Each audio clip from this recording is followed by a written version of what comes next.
নমস্কার, মিস্টিক্যাল বেঙ্গলিতে আপনাদের স্বাগত। আজকের ক্লাসে আমরা আলোচনা করব চর্যাপদে বাংলার সামাজিক অবস্থা। তো এই চর্যাপদে বাংলার সামাজিক অবস্থা জানতে গিয়ে আমরা যে বিষয়গুলোকে নিয়ে আলোচনা করব সেই বিষয়গুলো হচ্ছে চর্যাপদে বাংলা ও বাঙালি, চর্যাপদে প্রতিফলিত বাংলার সমাজ ব্যবস্থা ও অন্তজ জীবন, তারপরে চর্যাপদে প্রতিফলিত কর্মজীবন ও অন্তজ শ্রেণীর জীবন, চর্যাপদে প্রতিফলিত সামাজিক জীবন এবং চর্যাপদে বাংলার অর্থনৈতিক ও ধর্মীয় নাগরিক জীবন। এই বিষয়গুলোকে নিয়ে আমরা আলোচনা করব। আপনি জানবেন কিভাবে আদিম জনজাতি, নগর গ্রাম জীবন, পেশাজীবী, বিনোদন এবং ধর্মীয় সাধকরা একসাথে মিলেমিশে বাংলা সমাজের চিত্র গড়েছিল।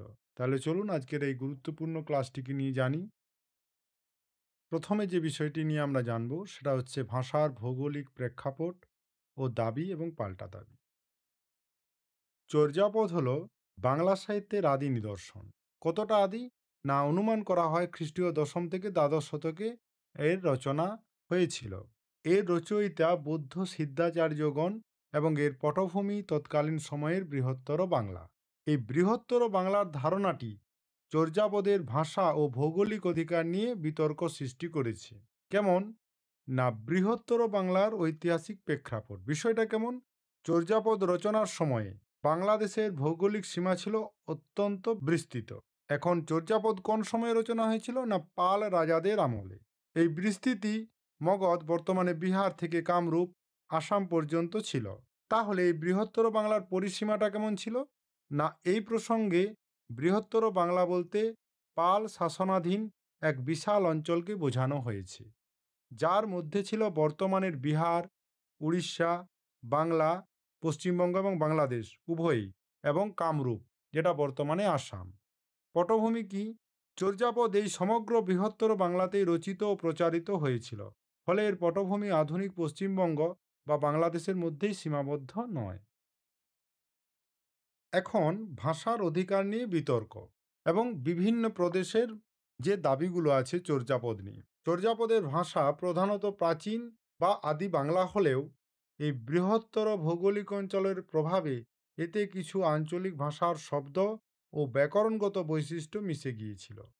এর ফলে অন্যান্য প্রদেশ চর্যাপদের উপর তাদের অধিকার দাবি করে। তো কার কি দাবি রয়েছে? না, মিথিলা, যেটা বর্তমানে বিহার, তাদের দাবি কি? চর্যাপদে মৈথিলি ভাষার দু একটি শব্দের উপস্থিতি। এই অঞ্চলের কিছু ভাষাতাত্ত্বিক মনে করেন এতে মৈথিলির প্রভাব রয়েছে। এরপরে আসে উড়িষ্যা। এদের কি দাবি?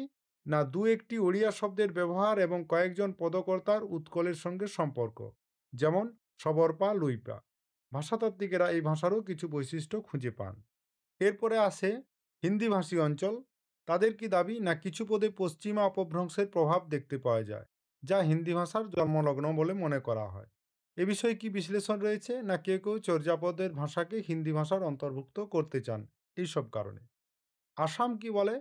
না, পার্বত্য প্রদেশের বর্ণনা এবং দু চারটি অসমীয়া শব্দের প্রক্ষেপ রয়েছে এতে। তাদের বিশ্লেষণ কি রয়েছে? এই ইঙ্গিতগুলি আসামের কোথাও স্মরণ করায়। তাহলে বোঝা যাচ্ছে ভাষার অধিকার নিয়ে কি কি বিতর্ক রয়েছে, কোন প্রদেশ কি দাবি করছে। তাহলে বাঙালির দাবির সপক্ষে যুক্তি কি? এত বিতর্কের পরেও ভাষাতাত্ত্বিকগণ এবং সাহিত্য গবেষকেরা চর্যাপদকে মূলত বাংলারই সম্পদ বলে মনে করেন।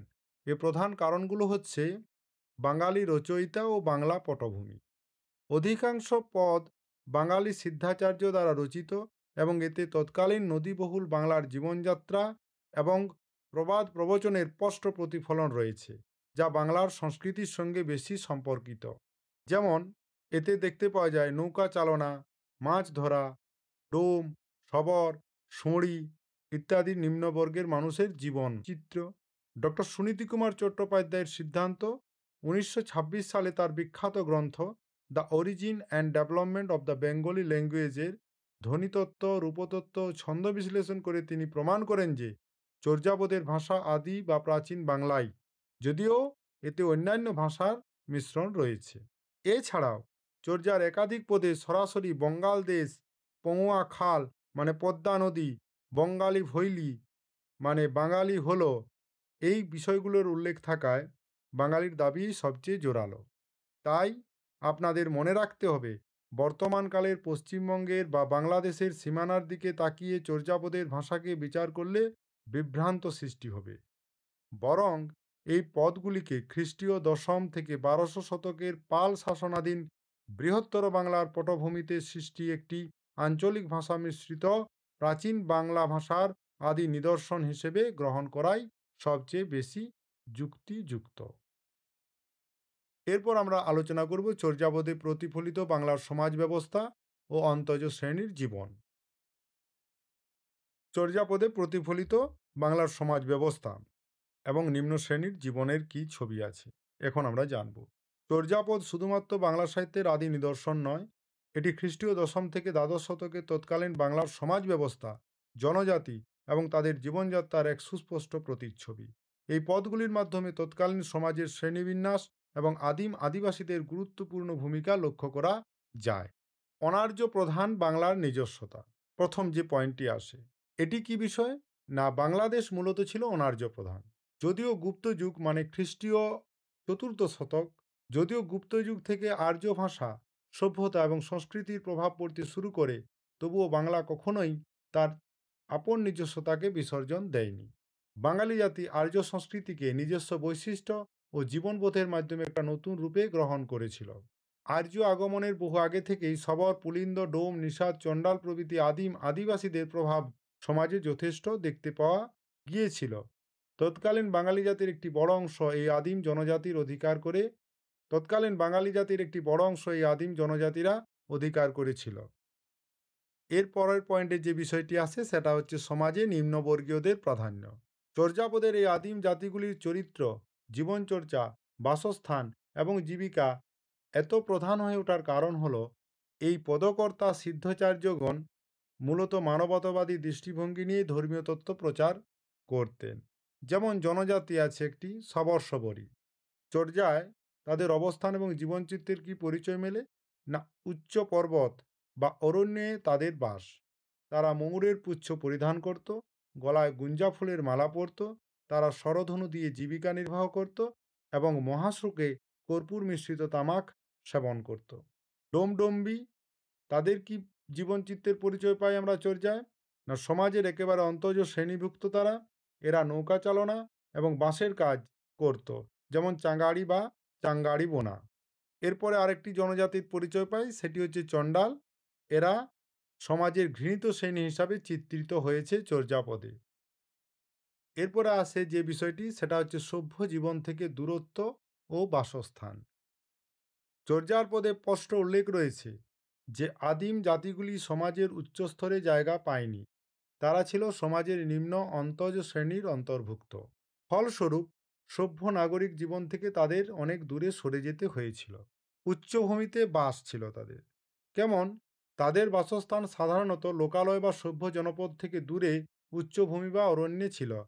যেমন চর্যার 28 সংখ্যক পদে আমরা পাই, উঁচা উঁচা পাবত তহি বসই সবরি বালি, মরঙ্গি পিচ্ছ পরহীন সবরি গিবত গুঞ্জরি মালি। মানে কি? উঁচু উঁচু পর্বত, সেখানে শবরী বালিকা বাস করে। শবরীর পরিধানে ময়ূরের পুচ্ছ, গলায় গুঞ্জা ফুলের মালা। নির্জন বাসস্থান, অন্যান্য পদেও এই বিচ্ছিন্নতার উল্লেখ পাওয়া যায়। যেমন টালত মোর ঘর নাহি পরিবেশী, মানে কি? উঁচু স্থানে আমার ঘর, কোনো প্রতিবেশী নেই। বা গয়নত তহিলা বাড়ি, মানে কি? গগনে গগনে সংলগ্ন বাড়ি, অর্থাৎ উঁচুতে অবস্থিত বিচ্ছিন্ন বাসস্থান। এইভাবে চর্যাপদ তৎকালীন বাংলার সমাজ জীবনে শ্রেণী বৈষম্য, আদিম আদিবাসীদের সংগ্রামী জীবন এবং নগরায়ন থেকে তাদের বিচ্ছিন্নতাকে তুলে ধরেছেন। এরপরে আমরা আলোচনা করব চর্যাপদে প্রতিফলিত কর্মজীবী সমাজ ও অন্তজ শ্রেণীর জীবনযাত্রাকে। চর্যাপদে তৎকালীন সমাজ জীবনের বিভিন্ন পেশা ও শ্রেণীর, বিশেষ করে অন্তজ শ্রেণীর মানুষের জীবনযাত্রার এক প্রামাণিক দলিল। এই পদগুলিতে নিষাদ, ডম্বি, ধুনুরি, ছুতার সহ বহু কর্মজীবী মানুষের নিখুঁত চিত্র ফুটে উঠেছে। যেমন নিষাদদের, শিকারীজীবী নিষাদ, তাদের একটা চিত্র ফুটে উঠেছে। নিষাদ সম্প্রদায় ছিল মূলত মৃগ শিকারী, অর্থাৎ তারা হরিণ শিকার করত। তাদের জীবিকা ও অস্তিত্বের সংগ্রাম ভুসুকুপাদের একটি পদে অত্যন্ত গভীর ব্যঞ্জনার সঙ্গে চিত্রিত হয়েছে। পদসংখ্যা হচ্ছে ৪৯ নম্বর। সেখানে কি লেখা আছে? না, কাহেরি ঘিনি মেলি অচ্চহু কিস বেড়িল হাঁক পড়য় চৌদিশ অপনা মাংসে হরিণা বৈরী ক্ষণয়ন ছাড়য় ভুসুকু অহেরি। অর্থাৎ এই পদে হরিণকে সাধক বা চিত্তের সঙ্গে তুলনা করা হয়েছে, যার মাংসই তার শত্রু, অর্থাৎ তার নিজের স্বভাব ও কামনা তাকে বিপদে ফেলে। হরিণ শিকারী যেমন শিকারকে এক মুহূর্তের জন্য ছাড়ে না, তেমনি ভুসুকও সেই শিকার অর্থাৎ সাধন পথ থেকে সরে যাচ্ছেন না। এটি নিষাদদের নিখুঁত শিকার বৃত্তির ইঙ্গিতকে বহন করে। এরপর আমরা পাই অন্তজ ডম্বী, সমাজ, জীবিকা এবং গুরুত্ব। চর্যাপদের একাধিক পদে ডম্বী বা ডোম রমণীদের উল্লেখ পাওয়া যায়। সমাজে তাদের অবস্থান নিম্ন ও অস্পৃশ্য হলেও তাদের জীবিকা ও গুরুত্ব চর্যায় বেশ তাৎপর্যপূর্ণ। যেমন নগরের বাইরে অবস্থান ও অস্পৃশ্যতা। ব্রাহ্মণদের কাছে ডম্বী ছিল অস্পৃশ্য, তাই তাদের বাস ছিল নগরের বাইরে, যা তৎকালীন কঠোর জাতিভেদ প্রথাকে নির্দেশ করে। এটি 10 সংখ্যক পদে ধরা পড়ে। সেখানে আছে কি? নগর বাহিরের এ ডম্বী তোহেরি কুড়িয়া ছই ছই যাওসো ব্রাহ্মণ নাড়িয়া। মানে নগরের বাইরের এ ডম্বী তোমার কুড়ে ঘর, তোমাকে ছুঁয়ে ছুঁয়ে যায় সেই নেড়া ব্রাহ্মণ। এরপরে আছে জীবিকা, পাটনি, যারা নদী পারাপার করত, ও ব্যবসায়। ডম্বীদের অন্যতম জীবিকা ছিল বাঁশের তৈরি নানা রকমের জিনিসপত্র। দেশে দেশে তারা সেগুলো বিক্রি করত। যেমন তারা চাঙাড়ি বানাতো, যেটা চর্যাপদে পাওয়া যায়। এছাড়াও তারা পাটনি হিসাবেও কাজ করত। চতুর্দশ সংখ্যক পদে ডম্বীকে নদী পারাবারের সঙ্গে তুলনা করা হয়েছে, যা সাধন পথে গুরু ও সহায়িকার ভূমিকাকে বোঝায়। পদটা কেমন? না, গঙ্গা যমুনা মাঝেরে বহই নাই তহি বুড়িলি মাতঙ্গী জইয়া নীলে পার করেই বাহুত ডম্বি বাহল ডম্বি বাটত ভইল উছারা সদগুরু পায়ে পায় যাইব পুন জিনুরা। মানে কি? না, গঙ্গা যমুনার মাঝে নৌকা বয়ে, তাতে মাতঙ্গ কন্যা ডম্বি জলে ডুবে ডুবে যোগীকে লীলার পার করে।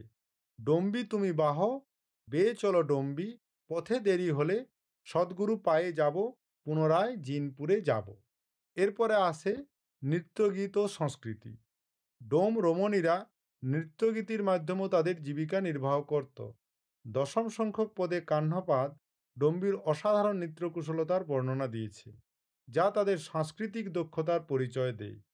100 পদুমা 64 পাখুড়ি তহি চড়ি না চয় ডম্বি বাপুড়ি।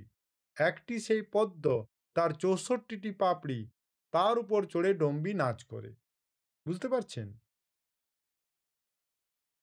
এরপর আমরা যেটা আলোচনা করব সেটা হচ্ছে চর্যাপদে অন্যান্য কর্মজীবীর আভাস। চর্যাপদে উল্লেখিত সম্প্রদায় ছাড়াও অন্যান্য পেশাজীবীর কর্মজীবনের পরিচয় এর মধ্যে দেখতে পাওয়া যায়। যেমন জেলে। ত্রয়োদশ পদে কাহ্নপাদ কায়া মানে দেহ নৌকাকে মায়াজাল কেটে বয়ে চলার কথা বলেছেন। এটি ইঙ্গিত দেয় যে সেই সময়ে তরঙ্গ সংকুল, মানে ইংরাজিতে যাকে বলা হয় টার্বুলেন্ট, এটি ইঙ্গিত দেয় সেই সময়ে তরঙ্গ সংকুল জলে মায়াজাল পেতে মাছ ধরা প্রচলিত ছিল। পঞ্চ তথাগত কিয় কেড়ু আল বায় কায় কান্নিল মায়া জাল। এরপরে পাই আমরা ধনুরির কথা। শান্তিপাদের ২৬ সংখ্যক পদে তুলো ধুনি বা পিটিয়ে আঁশ বের করার প্রক্রিয়ার উল্লেখ আছে, যা ধুনুরি পেশার অস্তিত্বকে প্রমাণ করে। তুলা ধুনি ধুনি আঁশুরে আঁশু, আঁশু ধুনি ধুনি নীরবর শেষু। এরপরে পাই আমরা ছুতার, যাকে বলা হয় কাঠের কারিগর। কাহ্নপাদের ৪৫ সংখ্যক পদে তরু ছেদন ও ভেদনের কৌশলের মাধ্যমে ছুতাদের কাজের আভাস পাওয়া যায়। সেখানে কি উল্লেখ আছে? না, শুনো তরু বড় গয় অন কুঠার হে বয়স তরু মূল অন ডাল। এইভাবে চর্যাপদে তৎকালীন বাংলার বহুস্তরী সমাজ ব্যবস্থা, যেখানে অন্তজ শ্রেণী এক গুরুত্বপূর্ণ ভূমিকা পালন করত, তার এক বিরল আলোকপাত করেছে। এরপরে আসে চর্যাপদে প্রতিফলিত বাংলার গার্হস্থ্য ও সামাজিক জীবন। চর্যাপদ কেবল ধর্মীয় সাধনতত্ত্বের বাহক নয়, এটি সেই সময়ের সাধারণ বাঙালি জীবনের চুরি ডাকাতি, বিবাহ যৌতুক প্রথা, খেলাধুলা এবং মদ্যপ্রাণের মতো নানা গার্হস্থ্য চিত্রের এক মূল্যবান সামাজিক দলিল। অপরাধমূলক জীবন যেমন চুরি ডাকাতি এই সময় যথেষ্ট ছিল। তৎকালীন সমাজের অন্ধকার দিক অর্থাৎ চুরি ও ডাকাতির মতো অপরাধের স্পষ্ট উল্লেখ চর্যার পদগুলিতে পাওয়া যায়। যেমন গৃহস্থালী চুরি, দেখো পদ আছে কুক্কুরি পার, যে ২ সংখ্যক পদটিকে মনে করুন, যেখানে আঙ্গন ঘরপন সুনভ বিয়াতি কান এটো চৈরি নিল অধরাতি, শ্বশুরা নিদ গেল বহুড়ি জাগয় কান এটো চোরে নিল কা গই মা গয়। পরিবারের নিরাপত্তাহীনতা এবং চোরের উপদ্রব ছিল। গভীর রাতে কানের অলংকার চুরি হয়েছে, শ্বশুর ঘুমিয়ে থাকলেও বৌমা ভয়ে রাত জাগছে, যা পরিবারের দুর্বল চিত্তকে তুলে ধরে। এছাড়া ডাকাতিরও চিত্র রয়েছে কাহ্নপার ৩৬ সংখ্যক পদে। সেখানে কি আছে? সুনবাহ তথা পয়হরি মহ ভাণ্ডার লই সয়লা সয়লা অহারি। এখানে সাধন তত্ত্বের দিক থেকে মহরূপ ভাণ্ডারকে ছিনিয়ে নেওয়ার কথা বলা হলেও শূন্যবাহু বা খড়গ নিয়ে আঘাত করে সকল সম্পদ ছিনিয়ে নেওয়ার চিত্রটি তৎকালীন ডাকাতির বাস্তব অভিজ্ঞতা থেকেই নেওয়া হয়েছে। এরপরে আসে বিবাহ প্রথা এবং যৌতুক। বিবাহ ছিল সমাজের একটি গুরুত্বপূর্ণ অংশ। চর্যাপদে ডম্বীর বিবাহের যে বর্ণনা পাওয়া যায় তা সমাজের প্রথা এবং অর্থনৈতিক দিককে তুলে ধরে। বিবাহ প্রথা বা যৌতুককে নিয়ে দুটি অংশ, এই বিষয়টি দুভাগে বিভক্ত করা যেতে পারে। একটি হচ্ছে বিবাহযাত্রা আর দ্বিতীয়টি হচ্ছে যৌতুক। বিবাহযাত্রাটা কেমন? না, বিবাহ উপলক্ষে সমাজে আনন্দ উৎসব ও কোলাহল হতো। তাহলে কান্নপাদের ১৯ সংখ্যক পদে মাদল, দুদুম্ভি ইত্যাদি বাদ্যের মাধ্যমে বিবাহযাত্রার ছবি পাওয়া যায়। সেখানে আছে জয় জয় দুদুম্ভি সাদ উছুলিয়া কাহ্ন ডম্বি বিবাহে চলিয়া। জয় জয় দুদুম্ভি শব্দ উচ্ছ্বলিত করে কাহ্ন ডম্বিকে বিবাহ করতে চলেছেন। এরপরে যে বিষয়টি পাই সেটি হচ্ছে যৌতুক প্রথা ও নিচুকুলে বিবাহ। চর্যার পদ থেকে ধারণা করা যায় যে সমাজে যৌতুক প্রথা প্রচলিত ছিল। এমনকি যৌতুকের লোভে অনেকে নিচুকুলেও বিবাহ করত। কাহ্নপাদের উক্তির এ সাক্ষ্য বহন করে। ডম্বি বিবাহিয়া আহারিও জাম যৌতুকে কিয় আনুত ধাম। মানে কি? ডম্বিকে বিবাহ করে সাধক জাগতিক জন্ম মৃত্যুর চক্রকে নষ্ট করলেন বটে, কিন্তু যৌতুক হিসেবে লাভ হল অনুত্তম ধাম বা শ্রেষ্ঠ স্থান বা নির্মাণ। এই সাধনতাত্ত্বিক ব্যাখ্যায় যৌতুকের শব্দটি ব্যবহার প্রমাণ করে যে তৎকালীন সমাজে এটি একটি পরিচিত ধারণা ছিল। এরপরে আসে খেলাধুলা বা দাবা খেলা। চর্যাপদে কেবল কঠিন জীবন নয়, অবসর বিনোদনেরও ছবি পাওয়া যায়। দাবা খেলা তৎকালীন সমাজের একটি জনপ্রিয় খেলা ছিল, যেটিকে নয়বল বলে উল্লেখ করা আছে। কাহ্নপাদ একটি পদে দাবার সমস্ত কৌশল ব্যবহার করে সাধনতত্ত্বকে ব্যাখ্যা করেছেন। সেখানে তিনি লিখছেন, করুণা পিহাড়ি খেলুহ নয়বল সদ্গুরু বহে জি তেল ভব বল। করুণার পিড়িতে বসে দাবা খেলি, সদ্গুরুর উপদেশে ভববলকে জয় করলাম। পরের অংশে আছে দাবার কৌশলগত চাল, যেটাকে বলা হচ্ছে স্পট টেকনিক্যাল টার্ম।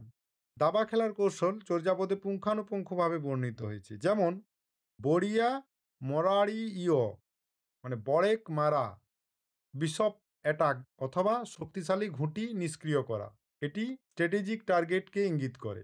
তারপরে আছে গয়বরে তোলিয়া পাঞ্চজনা ঘালিও, গজ বা হাতি, এলিফ্যান্ট সমান বিশপ বা রক, এটি একটি চাল, এটি কম্বাইন্ড অ্যাটাকের ইঙ্গিত দেয়।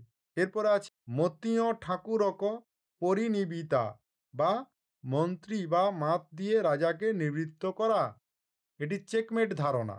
এরপরে আসে ৬৪টি কোঠা বা ৬৪ ঘর, এটি হচ্ছে দাবা বোর্ডের কাঠামো। এই বর্ণনাগুলি প্রমাণ করে যে দাবা খেলা সাধারণ মানুষের জীবনে কতটা পরিচিত ছিল। এরপরে আমরা আলোচনা করব চর্যাপদের সমাজ ও প্রকৃতিক চিত্র মদ পান ও নবহরকে নিয়ে। চর্যাপদ শুধুমাত্র অন্তর্জ শ্রেণীর জীবনের কথাই বলে না, এটি তৎকালীন বাঙালির বিনোদনের দিক এবং ভৌগোলিক বাস্তবতার চিত্রকেও তুলে ধরে। তবে এই সমস্ত চিত্রগুলি প্রায়শই সাধারণ তত্ত্বের রূপক হিসেবে ব্যবহৃত হয়েছে। যেমন চর্যায় পাওয়া যায়, একে একে শুন্ডিনী, দুই ঘরে সান্ধ্যয়, চি অন বাকলয় বারুণী বান্ধয়। তাৎপর্য কি? এর আক্ষরিক অর্থ কি?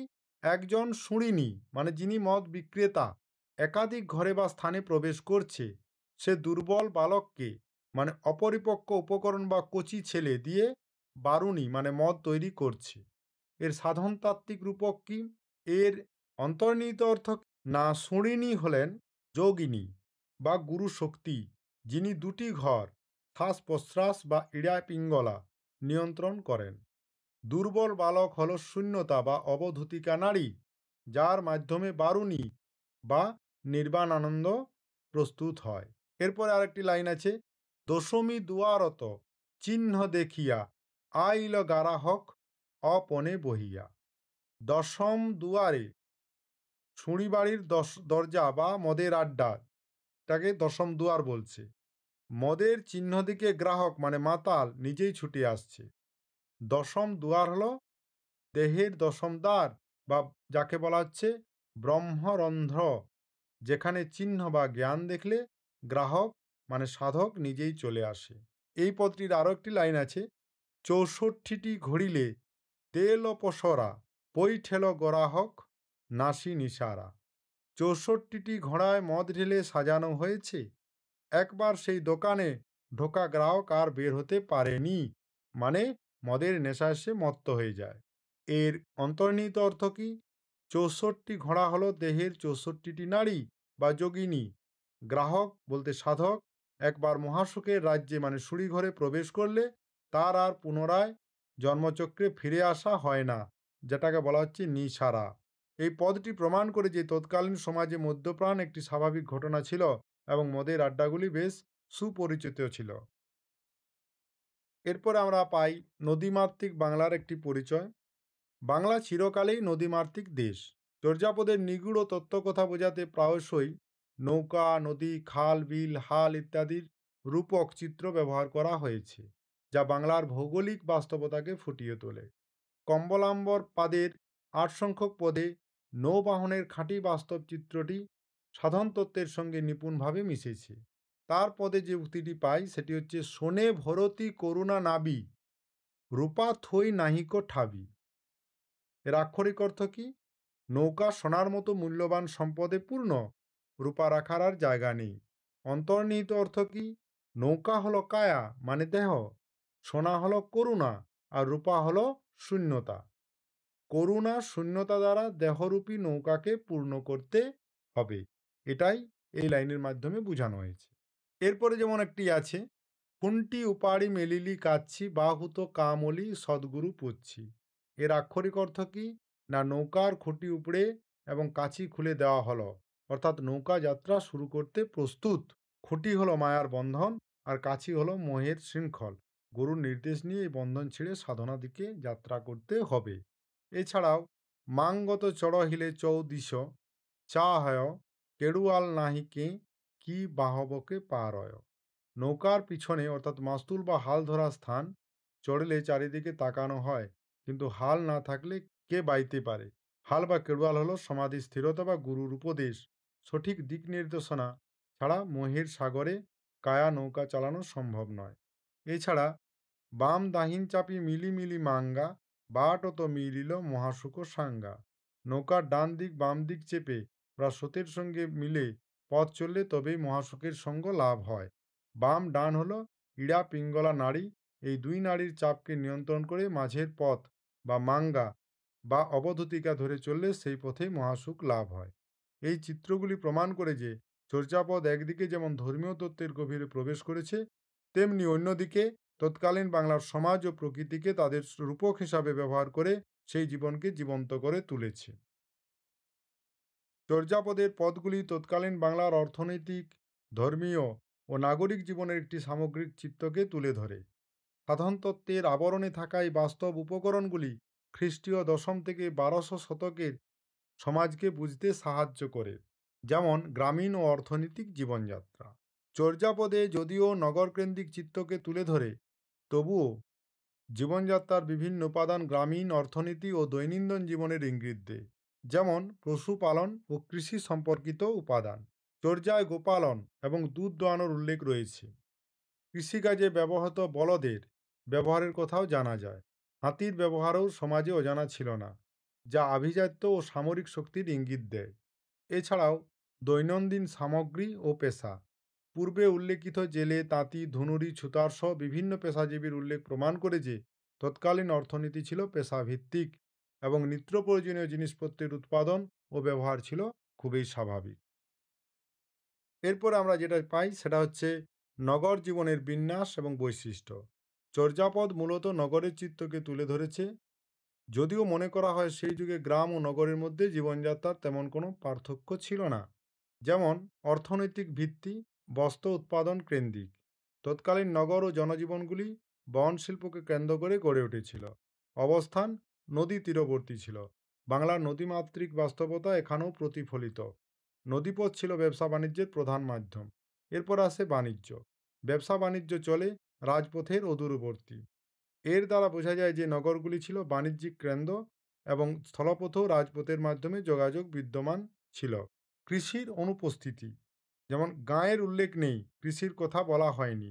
যেহেতু চর্যাপদের মূল পটভূমি আধ্যাত্মিক সাধনা এবং এর রচয়িতারা অধিকাংশই নগর সংলগ্ন মঠবাসী বা পরিব্রাজক ছিলেন, তাই গ্রামের জীবন এবং কৃষির কথা বিস্তারিতভাবে আসেনি। এরপরে যে বিষয়টি আমরা পাই সেটা হচ্ছে বিনোদন ও সংস্কৃতি। তৎকালীন সমাজের মানুষের বিনোদনের ধরন ছিল বৈচিত্র্যময়। খেলাধুলার মধ্যে ছিল দাবা খেলা, মদ্যপান, কর্পূর দিয়ে পান খাওয়া, এগুলো সমাজে প্রচলিত ছিল। নাচ গান সমাজে জনপ্রিয় ছিল। ডম্বির নৃত্যকুশলতা ও বিবাহযাত্রার মাদল দুদুম্বি সহ নানা বাদ্যযন্ত্রের ব্যবহার প্রমাণ করে যে সঙ্গীত ও নৃত্য ছিল সংস্কৃতির অবিচ্ছেদ্য অংশ। এরপর আমরা যে বিষয়টি জানব সেটা হচ্ছে ধর্মীয় সাধক ও সাধক সঙ্গিনী। তাহলে ধর্মীয় সম্প্রদায় বলতে কি বোঝায়? কাপালিক যোগী, খপনক, জৈনবাদ, বৌদ্ধ সন্ন্যাসী, রসসিদ্ধা, রাসায়নিক প্রক্রিয়ার দ্বারা সিদ্ধি লাভকারী প্রভৃতি নানা শ্রেণীর সাধক সমাজে বর্তমান ছিল। নারী ছিল অনেকের সাধন সঙ্গিনী, যেমন ডম্বী, শবরী, সুরিণী ইত্যাদি রূপে, যা ব্রজযানী ও সহজযানী বৌদ্ধ ধর্মের এক গুরুত্বপূর্ণ বৈশিষ্ট্য। এই সঙ্গিনীরা সাধককে শূন্যতা ও মহাসুখ লাভের পথে সহায়তা করতেন। তাই চর্যাপদের কবিরা তাদের সাধনতত্ত্ব প্রকাশের জন্য বাস্তব জীবনের এই সকল উপাদান, যেমন চুরি, বিবাহ, নৌকা, সুঁড়িখানা ইত্যাদি রূপক হিসেবে ব্যবহার করেছেন। ফলস্বরূপ চর্যাপদ একাধারে ধর্মগ্রন্থ এবং খ্রিস্টীয় আদি বাংলার সমাজ ও জীবনের এক জীবন্ত বাস্তব চিত্র হিসেবে আমাদের সামনে উপস্থাপিত হয়েছে। তাহলে বলা যেতেই পারে চর্যাপদ শুধু বৌদ্ধ সাধনতত্ত্বের গান নয়, এটি খ্রিস্টীয় দশম থেকে 1200 শতকের বাংলার সমাজ, অর্থনীতি, ধর্ম, সংস্কৃতি ও জীবনধারার এক মূল্যবান দলিল। এতে দেখা যায় অন্তজ ও নিম্নবর্ণের মানুষের জীবন, তাদের পেশা, বাসস্থান এবং সংগ্রামী জীবন। এছাড়াও গ্রামীণ ও নগর জীবনের মিল, নদীমাতৃক পরিবেশ, পশুপালন, কৃষি ও পেশাভিত্তিক অর্থনীতি স্পষ্টভাবে প্রতিফলিত হয়েছে।